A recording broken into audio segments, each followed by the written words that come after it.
ദൂമ എന്ന പദത്തിൻ്റെ അർത്ഥം നിശബ്ദത എന്നാണ്.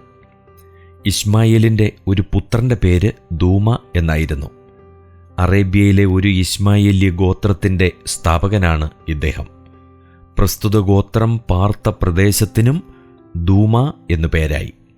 ഉൽപ്പത്തി 25:14, 1 ദിനവൃത്താന്തം 1:30, യെശയ്യാ പ്രവചനം 21:11.